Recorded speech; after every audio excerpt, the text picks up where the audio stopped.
हूँ। Sir the physics गुरु कहाँ बने? ईश्वर की कृपा तो को ध्यान होगा 2001 में वो हुआ था 9/11 हाँ 9/11 हुआ था अमेरिका ना, में ट्विन अमेरिका टावर उड़ाए थे। Twin tower. उस टाइम मैं सॉफ्टवेयर इंडस्ट्री में था ताकि वीजा आएगा और दिनेश जैन जाएंगे यूके। एक जो ये फैकल्टी शिफ्ट होता है कोचिंग टू कोचिंग, इसको बहुत नेगेटिवली देखते हैं। नहीं नहीं, ये गलत तब हो सकता है, तब भी हम वहीं थे। बच्चों का एग्जाम हो गया फुल फ्लेज, एकदम सब कुछ अच्छे से हो गया।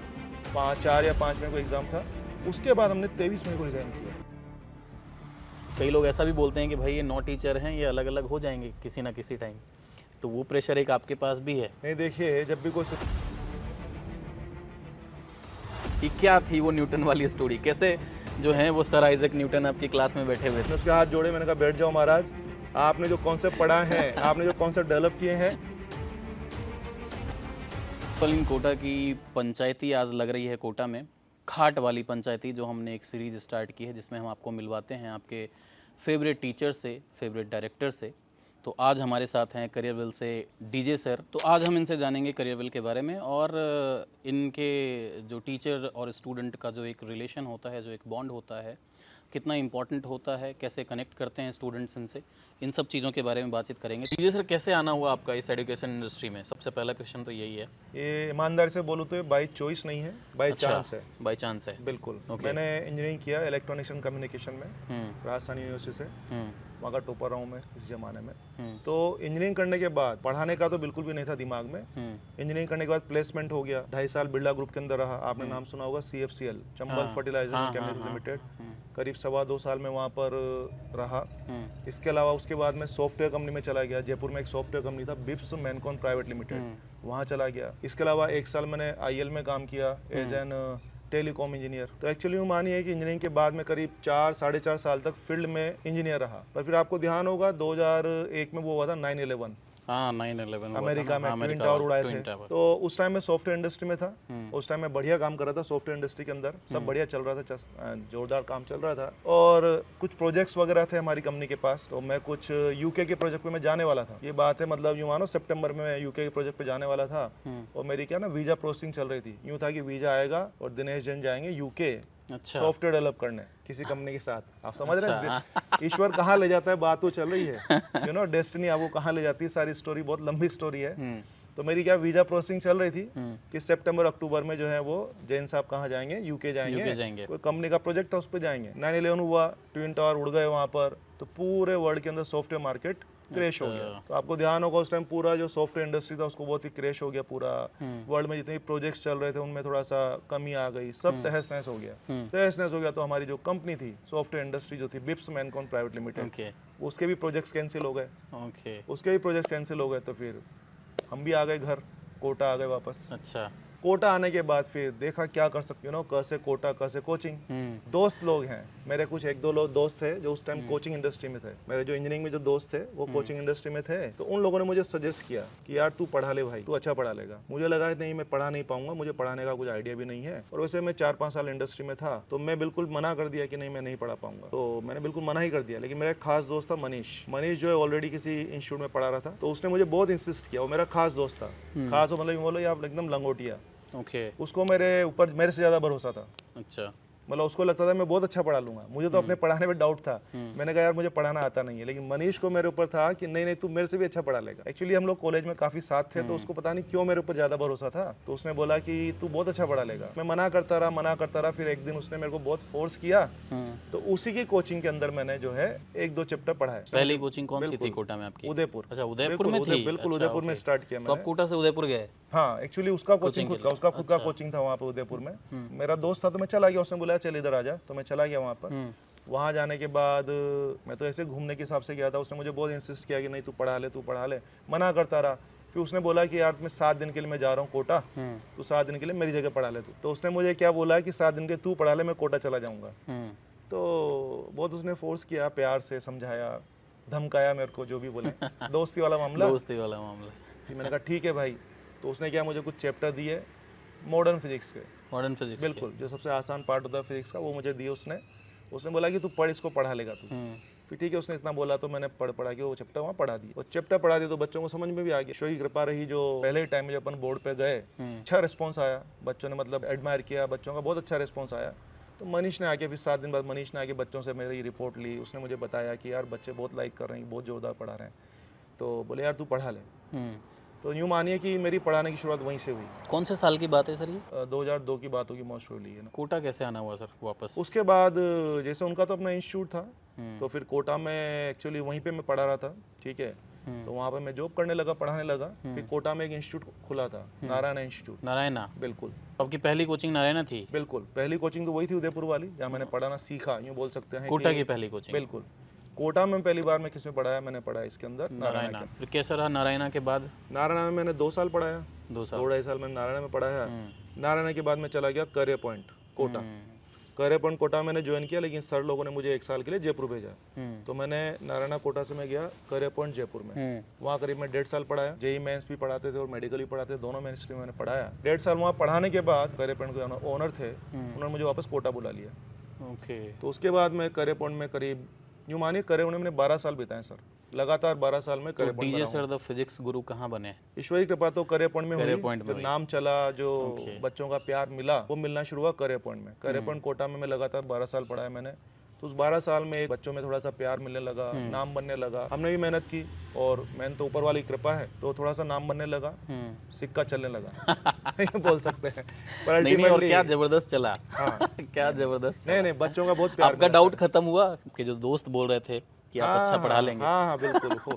वो मेरा डाउट उसी टाइम पहली बार में खत्म हो गया था। हाँ। मुझे भी डाउटफुल था कि पता नहीं पढ़ा पाऊंगा कि नहीं, पर वो जो 7-10 दिन मैंने वहाँ पढ़ाया एक बार शुरुआत के लिए, ट्रायल के लिए, तो उसमें अच्छा रिस्पॉन्स आया, तो मेरा डाउट तो खत्म हुआ। फिर मैंने सोचा चलो इसी में काम करते हैं आगे। एक सर जैसे अभी आपने बताया कि उदयपुर थे, फिर कोटा आए, कोटा में करियर पॉइंट में थे, सॉरी नारायणा में थे, फिर नारायणा से करियर पॉइंट गए। एक जो ये फैकल्टी शिफ्ट होता है कोचिंग टू कोचिंग, इसको कई बार जैसे हम जैसे लोग भी या और भी मीडिया के लोग भी इसको बहुत नेगेटिवली देखते हैं कि भाई टीचर जो है वो पैसे के लिए इधर उधर शिफ्ट हो जाते हैं। इसको आप लोग का क्या नज़रिया होता है? मतलब बीइंग अ टीचर आपको क्या लगता है, ये सही है, गलत है, या नॉर्मल है, क्या है?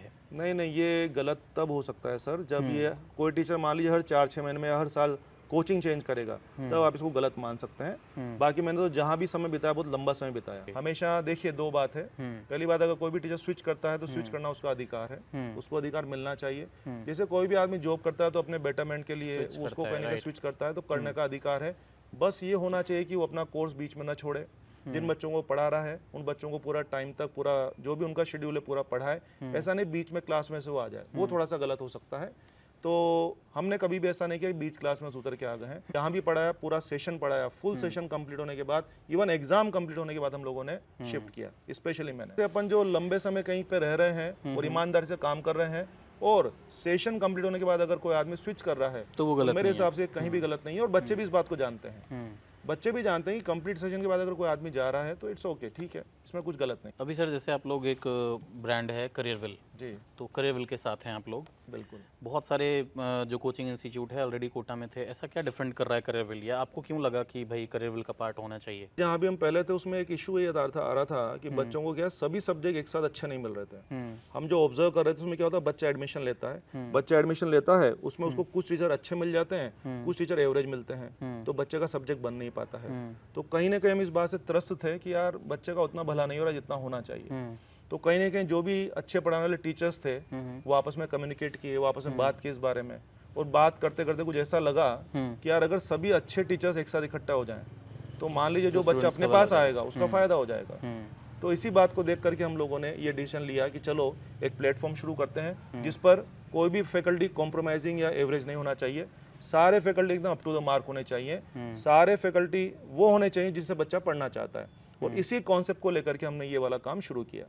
और हाँ, वो जो आप बोल रहे थे ना कि बीच में आना वगैरह, मैं आपको बता दूं 4 या 5 मई को एग्जाम था और हमारा रिजाइन है 23 मई का।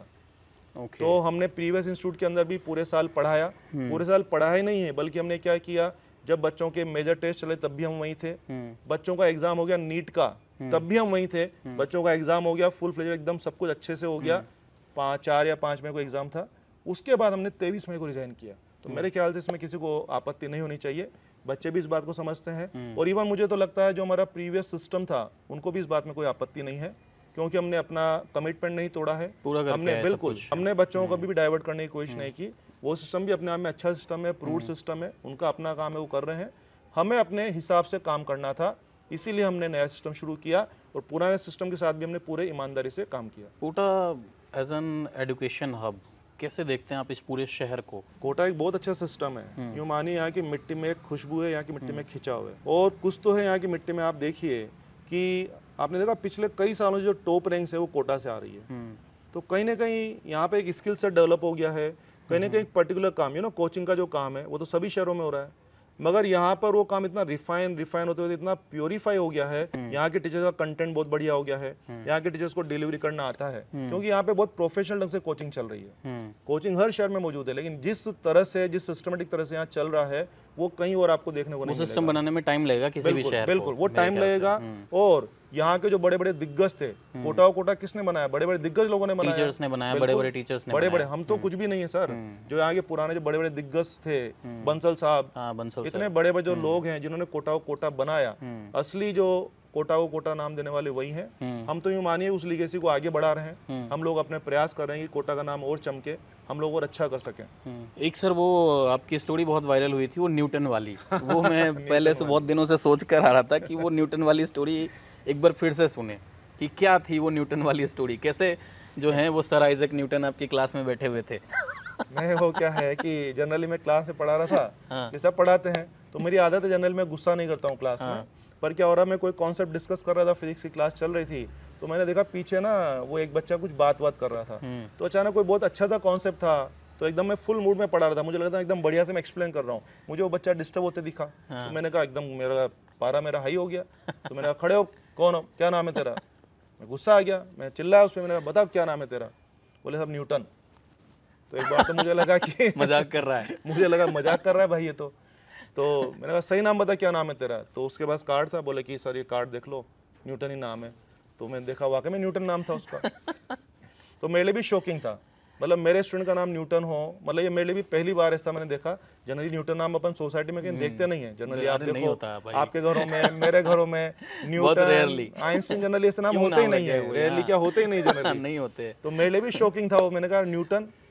जब मैंने उसका नाम न्यूटन देखा, मैंने कहा इसका नाम वाकई में न्यूटन है। मैंने उसको डांटा नहीं, मैंने उसके हाथ जोड़े, मैंने कहा बैठ जाओ महाराज, आपने जो कॉन्सेप्ट पढ़ा है, आपने जो कॉन्सेप्ट डेवलप किए हैं, उनको पढ़ा के मैं अपनी रोजी रोटी चला रहा हूँ, तो मैं वो कैसे डांट सकता हूं? सालों पहले जिस टीचर को अपनी फिजिक्स पढ़ाने पे डाउट था, उसकी क्लास में बैठा हुआ न्यूटन मिल जाए। बिल्कुल वही हुआ। तो मैंने भाई उसको डांटा नहीं, मैंने उसको बहुत सम्मान से बोला कि न्यूटन भाई बैठो। एक सर ये है कि जैसे आप लोग कॉम्पिटिटिव फील्ड में है ना, जिस भी जैसे नीट है, जेई है, आप लोग नीट में हैं, तो कॉम्पिटिटिव फील्ड है। अब कॉम्पिटिटिव फील्ड है तो उसमें कुछ बच्चों का होगा, कुछ का नहीं होगा, प्रेशर भी होगा, सब होगा। बिल्कुल। आप लोग पढ़ाई के अलावा कैसे इसको हैंडल करते हैं? पढ़ाई तो चलो एक चीज़ हो गई कि DJ sir as a physics guru बहुत पॉपुलर हैं, बहुत अच्छा फिजिक्स पढ़ाते हैं। डीजे सर अपने पढ़ने वाले बच्चों पे जो स्ट्रेस होता है उसको कैसे हैंडल करते हैं? उसका तरीका देखिए अपना है। मैं जो फिजिक्स पढ़ाता हूँ, मेरा क्लास में क्या होता है ना, थोड़ा सा कंफर्टेबल एनवायरनमेंट होता है। मेरी क्लास में थोड़ा सा हंसी मजाक चलता है, कंट्रोल्ड वे में, ओके, डिसिप्लिन वे में, हंसना मुस्कुराना अलाउड है। बिल्कुल कंट्रोल्ड ही होना चाहिए वो। जैसे मैं पढ़ाता हूँ तो सर मैं पढ़ाते टाइम कुछ रफ एग्जांपल ले लेता हूँ चीज़ों को एक्सप्लेन करने के लिए, थोड़े देसी आइडियाज ले लेता हूँ, तो उससे क्या होता है बच्चे को कॉन्सेप्ट भी समझ में आ जाता है और क्लास में हल्का सा एक लाफ्टर भी बन जाता है। तो बच्चा बीच में मुस्कुराता रहता है, हंस लेता है, तो कहीं ना कहीं स्ट्रेस रिलीज होता है। और बच्चों को नहीं लगता मैं फिजिक्स पढ़ रहा हूँ बहुत टफ सब्जेक्ट है, वो उसको कनेक्ट कर पाता है। ठीक है, उसको रूटीन लाइफ के एग्जांपल से मैंने उसको एक्सप्लेन कर दिया, तो बच्चा कहने के उसको कनेक्ट कर पाता है, समझ पाता है, वो बच्चा मेरी क्लास में खुश भी रहता है। एक बात। दूसरा, हम बच्चों को जो है टाइम पे जो है ना समझाते भी हैं, मोटिवेट भी करते हैं। बच्चे कई बार हमसे अलग आकर अपनी प्रॉब्लम शेयर करते हैं कि सर ये हो रहा है, वो हो रहा है। तो जितनी समझ हमारे अंदर है, जितनी ताकत हमारे अंदर है, हम बच्चों को समझाते हैं कि यार नीट को तेरा लास्ट जीवन का आखिरी उद्देश्य नहीं है। ठीक है, तेने एक टारगेट लिया है कि तुझे नीट देना है, तो इसका अपना पूरा 100% दे। भविष्य में क्या होगा क्या नहीं होगा, नीट में होगा कि नहीं होगा, भगवान देखेगा, तू तो इधर से पूरी मेहनत कर। सर अभी एक नीट पेपर लीक हुआ है ना, मुझे ऐसा लगता है कि अभी जब हम ये शूट कर रहे हैं 6 से 7 बच्चों ने एक्सट्रीम स्टेप उठाए हैं नीट पेपर लीक के बाद। ये बहुत अनफॉर्चुनेट है आप जैसे एडुकेटर के लिए भी और उस सिस्टम के लिए भी जो एक एग्ज़ाम पिछले 3 साल से 4 साल से ढंग से नहीं करवा पा रहा।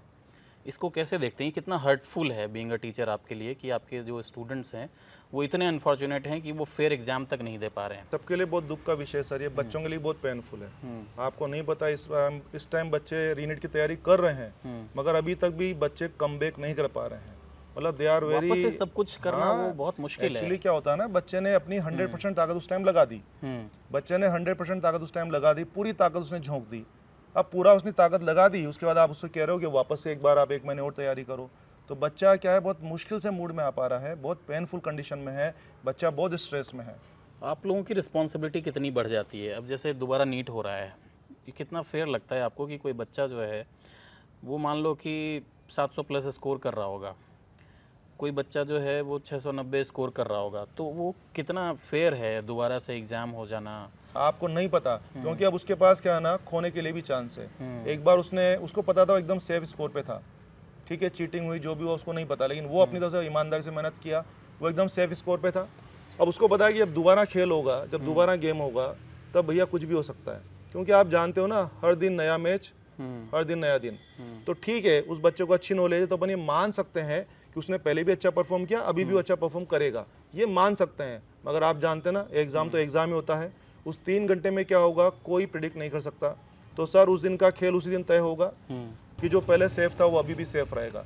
इसलिए उनके मन में एक अलग तरह का भय है, उनके मन में अलग तरह का डर है कि हमारा क्या होगा, कहीं ऐसा ना हो कि जो मैच हम जीत चुके थे वो मैच हम हार जाएं। तो उनके मन में बहुत डर है, वो लोग सबसे ज़्यादा घबराए हुए हैं। जो बच्चे सेफ स्कोर में नहीं थे, पीड़ा में वो बच्चे भी हैं, मगर कहीं ना कहीं उन बच्चों के लिए तो एक सुनहरा मौका है कि वो जिस मैच को वो हार गए थे वो एक रीसेट हो गया, मैच दोबारा खेला जाएगा। सबसे ज़्यादा दर्द में वही बच्चे हैं जो कि बिल्कुल सेफ स्कोर पे थे, क्योंकि आप भी जानते हो, मैं भी जानता हूँ, बच्चे भी जानते हैं, आप कितने भी धुरंधर स्टूडेंट हों, एक अनसर्टेनिटी आपके साथ एग्जाम में हमेशा बनी ही रहती है। मोटिवेशन कितना इम्पोर्टेंट है सर? मतलब अगर हम कोटा जैसे शहर में बैठे हैं तो कोटा को एजुकेशन हब भी बोला जाता है, प्रेशर हब भी बोला जाता है, आजकल प्रेशर हब ज़्यादा बोला जाता है। तो कोटा में और भी कोचिंग है, करियर विल ऐसा क्या डिफरेंट कर रहा है इस प्रेशर को हैंडल करने के लिए?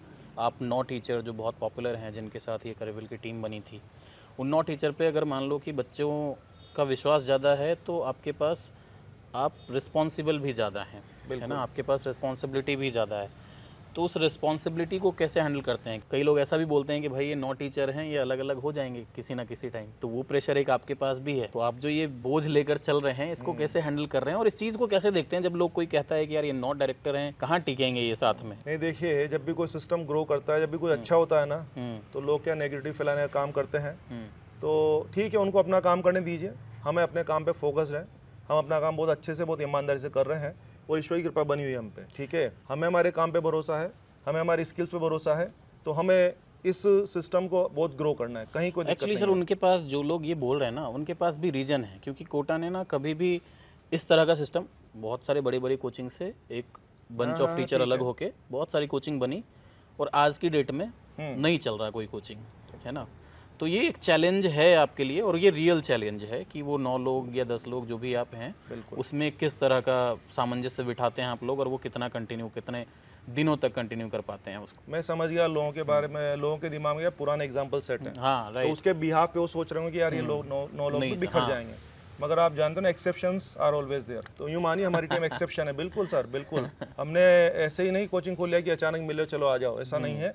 हमने एक दूसरे को समझा है, हमारी मेंटल वेवलेंथ बहुत मिलती है हमारी सबकी, हमारी बॉन्डिंग बहुत अच्छी है, हमारी आपस में अंडरस्टैंडिंग बहुत अच्छी है। आप कभी नोटिस करना, जब भी हमारा कोई सोशल मीडिया पे कोई वीडियो आता है, कोई यूट्यूबर वगैरह होते हैं, बिल्कुल हम लोग शेयर करते हैं, मतलब इररिस्पेक्टिव ऑफ कि वो किस टीचर का है, बिल्कुल सब लोग शेयर करते हैं, ये मैंने नोटिस किया। दूसरी बात ये है सर, जैसे मान लीजिए हम लोग 4 लोग खड़े हैं, तो हमारे बीच में ये होड़ नहीं होती कि मैं आगे आ जाऊं या मेरा फोटो पहले आ जाए, हम अपने साथ वाले को बोलते हैं यार तू आ गया।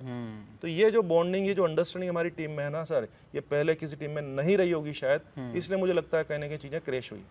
एक सर, ऑनलाइन और ऑफलाइन आप लोग दोनों पढ़ाते हैं, मेरे ख्याल से ऑनलाइन में ज़्यादा बच्चे पढ़ाते होंगे आप लोग। जी बिल्कुल। क्या डिफरेंस है दोनों में, आपको क्या सही लगता है? ऑफलाइन का अपना एक फायदा है, ऑफलाइन में बच्चा नहीं भी चाहे तभी वो डिसिप्लिन हो जाता है, क्योंकि बच्चा क्लास में आके बैठ रहा है, उसको टीचर का डर है, उसके आसपास इतने बच्चे हैं, इतना सारा माहौल देख रहा है कि लोग इतना पढ़ रहे हैं, इतना सीख रहे हैं, तो जो बच्चा थोड़ा सा इनडिसिप्लिन होगा ना, वो भी क्लास में फोकस करने लग जाएगा, अगल बगल के बच्चों का असर होगा कि यार लोग पढ़ रहे हैं तो मुझे ही पढ़ना चाहिए।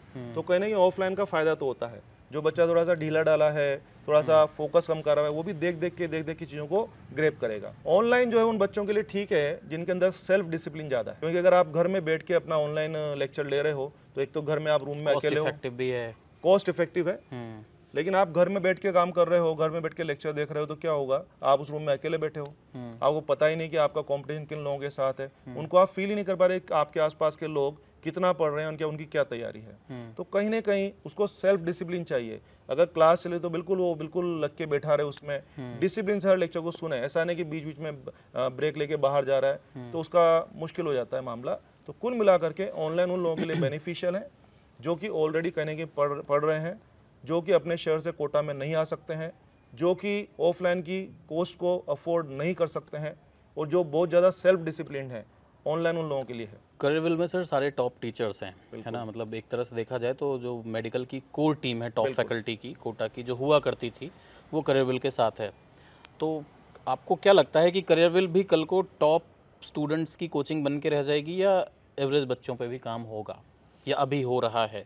सब पे काम कर रहे हैं सर, हमारे लिए सब बच्चे समान हैं। जो टॉपर बच्चा है, जो बिल्कुल एक्स्ट्रा ऑर्डिनरी बच्चा है, हम उस पर भी काम कर रहे हैं, और जो एवरेज और बिलो एवरेज बच्चा है हम उस पर भी काम कर रहे हैं। आपको मैं बताऊं, लास्ट ईयर क्या हुआ, हमने जो है ना हर वीक टेस्ट रखा सर। हमने बच्चों को सेपरेट किया, जो बच्चे अच्छा कर रहे हैं उसके लिए हमने अलग तरह से टेस्ट रखा, जो बच्चा कम परफॉर्म कर रहा है, जिसके कॉन्सेप्ट वीक हैं, उसके कॉन्सेप्ट स्ट्रॉन्ग करने के लिए, उसकी प्रैक्टिस ज़्यादा कराने के लिए हमने उनके लिए अलग से टेस्ट रखा। क्योंकि मुझे ऐसा लगता है ना सर कि इस शहर में जो एक बड़ी प्रॉब्लम रही है, टॉपर्स पे ध्यान देते हाँ, हैं। नहीं, उस चक्कर में शहर का थोड़ा जो है वो डाउनफॉल हुआ है। हमारा ध्यान टॉपर्स पे नहीं, हम चाहते हैं एवरेज बच्चे को भी हम वहाँ तक पहुँचाएं जहाँ उसने सपना देखा है। अगर एवरेज बच्चा भी कोटा में आ गया, अगर वो हमारे सिस्टम में जुड़ गया है, अगर वो हमारे कहे अनुसार चलने को तैयार है, तो कोई फर्क नहीं पड़ता उसको पहले से क्या आता था और क्या नहीं आता, वो बच्चा जीत जाएगा। मैं सर बिहार से आता हूँ, तो मेरे पास एक क्वेश्चन बहुत रेगुलरली आता है कि यार करियरविल की टीम से जब भी बात हो तो आप उनसे पूछना कि ये बिहार कब आ रहे हैं। अच्छा तो क्या लगता है सर, क्योंकि आप लोगों ने बहुत बच्चे पढ़ाए हैं बिहार के, वहाँ के जो बच्चे हैं भगवान समझते हैं आप लोगों को, बहुत मेडिकल कॉलेज में जितने बच्चे हैं, तो कैसे मतलब बिहार के बच्चों से रहा है कुछ ऐसा आपका? बिल्कुल रहा है। मैं बताऊं आपको, कोटा में जितना भी क्राउड आता है उसमें मेरे ख्याल से 40% क्राउड तो बिहार का आता होगा। ज़्यादा बिल्कुल, मुझे लगता है टोटल बच्चों में से 40-50% बच्चा तो बिहार का आता है। और बिहार के बच्चों में एक बात नोटिस की है, बहुत सिंसियर होते हैं, बहुत डेडिकेटेड होते हैं, टीचर का बहुत ज़्यादा सम्मान करते हैं, और उनके अंदर एनर्जी बहुत ज़्यादा होती है और IQ भी बहुत ज़्यादा होता है। बस फ़र्क इस बात का है कि जो बिहार का बच्चा अपना IQ और एनर्जी सही डायरेक्शन में लगा जाता है वो निकल जाता है। और अगर मान लो कोई शरारतों में लगा देता है तो उसका क्या रिजल्ट खराब हो जाता है। उनके IQ में कोई कमी नहीं है, उनकी एनर्जी में कोई कमी नहीं है, हमने देखा है, खूब करीब से देखा है बच्चों को। बिहार का बच्चा तो मिलते ही प्रणाम सर, प्रणाम सर, इतना सम्मान करते हैं सर, इतना सम्मान करते हैं, रास्ते में भी सड़क पे भी कहीं मिल जाएंगे तो भी तुरंत प्रणाम करने वाला जो है ना वो। तो सर जो बात है, ये जो संस्कार है वो वहाँ के बच्चों में बहुत है, सभी बच्चे करते हैं, पर बिहार के बच्चों में स्पेशली ये है। बिहार जाना हुआ है आपका कभी? बिल्कुल, बिहार में पहली बार गया था, अभी लास्ट ईयर हम लोग पटना गए थे, बिल्कुल सेमिनार किया था, बच्चों से मिलकर बहुत अच्छा लगा, और बिहार में पहली बार गया, लेकिन पहली बार में फैन हो गया बिहार का।